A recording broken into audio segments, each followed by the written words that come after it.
Hello, welcome back. For those who watched the intro to this, the first section with Lucy from Tusal Baharas is going to be about the Old Green Residency A4 card or paper for people who were resident in Spain before Brexit. So over to you, Lucy. Tell us all about this and what people need to do now. So this document is officially called Certificado de Registro de Ciudadano de la Unión. Okay.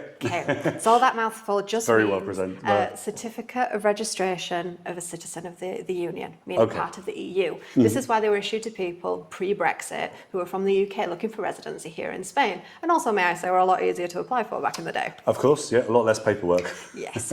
Thankfully for European people, the situation is the same. They apply for this green card or the green A4 piece of paper. Now it's mainly the card because of its more convenient size. Yeah.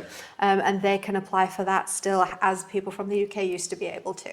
Now, what's quite important for people in the UK who have this green piece of paper, even though it is still recognised by the government as an official form of identification for residency, it's encouraged to try and change this piece of paper into a TIE. Okay. TIE being the new identification card for British residents out here in Spain. Fantastic. And that's for those who were here before Brexit? Yes. Yes. Okay. And because I understand there's been, looking in some of the forums that we're both in, trying to help people, that some people have been coming up against, for example, going to the bank and they say, oh, we don't accept this green card anymore, you need a TIE. Whilst legally that's not correct, we are seeing more and more places that are only accepting the TIE. The government stipulated the green residencies will still be valid, especially for British people, but unfortunately we are seeing some private entities or banks causing this issue. It's one of those situations, what's best? It's not difficult to change to any TIE, so I would recommend taking that step, and we can help you with that step if you needed any assistance with that, into changing it into a TIE. It's a lot handier size card, pretty much similar to a driving licence. Yeah. It's got a standard issued photo and all of your details, and it's a lot easier for those people who might be travelling to the UK and back to Spain. When you get to the passport station, just show them straight away your TIE and your passport won't be stamped upon entry. Sure. That's great. That makes life easier. But am I right in thinking as well, if you have a green card, you also need to have your passport with you at all times as proof of your identity, but if you transfer to a TIE, that's not always the case, is that correct? Exactly. So as you can see here, this is my green card. Yeah. Well, it's a photocopy because you don't want to see the original state of mine. It's been with me for a very long time. And there's no photo on there. Sure. So it doesn't count as identification as it doesn't have a photo for reference. Right. So if you only have the green card, it is recommended to carry either your passport or a driving licence is also a valid form of photo ID.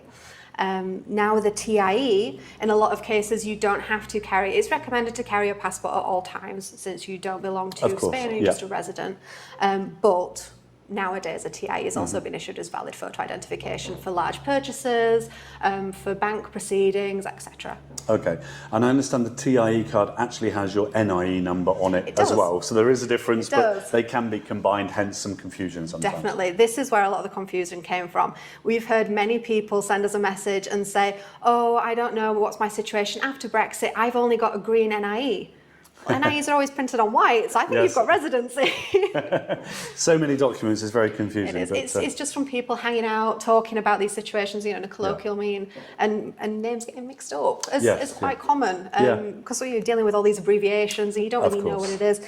But again, our certificado in this case, your TIE, always will have your NIE number on, because you need that NIE number to be tied to you for any tax purposes, large payments.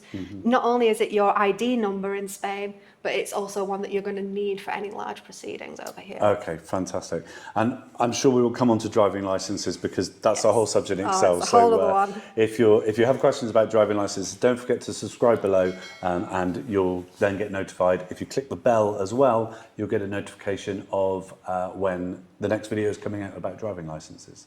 So is there anything else we need to know? Let's say I currently have a green card or a green A4 piece of paper. Got my residency before Brexit.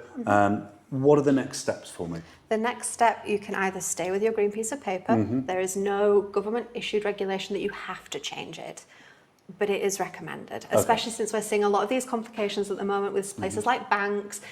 just being rather difficult and, Yep. and refusing to issue things with the green certificate. Okay. I would recommend exchange that to a TIE, which we'll be doing a video on TIEs quite soon for all the information about that.